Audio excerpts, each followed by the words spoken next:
जो लोग गलत रास्ता अख्तियार कर लेते हैं, या तो वो जल्दी फारूक हो जाते हैं, सूरत नज़ाल का उनको मसला हो जाता है, या उनका अज़ू जो है वो ढीला ढाला होता है, उनके अंदर से जर्द नुमा पानी आना शुरू हो जाता है, या उनका सुजाक होता है जिसकी वजह से उनकी परेशानी यकीनी तौर पर बन जाती है। जब वो वाइफ के पास जाते हैं, हम बिस्तरी करते हैं, तो वो फौरी फारिग हो जाते हैं या सख्ती नहीं आती। इन 3 मसाइलों में जो मर्द गिरे हुए हैं, हमारी क्लिनिक में आकर वो मुझसे डिस्कस करते हैं, तो मैं उनको हमेशा अवान ईडी ड्रॉप रिकमेंड करता हूँ। अवान ईडी ड्रॉप्स जिनके अंदर 2 मेडिसन का कम्बिनेशन फार्मूला है, एक लाइकोपोडियम है और दूसरी इग्नेस कास्टिस है। और ये मेडिसन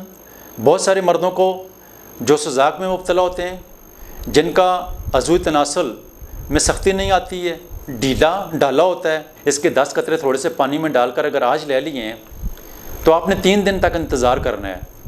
कि 3 दिन में इस मेडिसिन का कितना असर होता है। बाज़ मर्द ये कहते हैं कि जब हमने पहली दफ़ा ये डोज़ इस्तेमाल की तो पहली डोज से हम मुस्तकिल बुनियादों के ऊपर ठीक हो जाते हैं।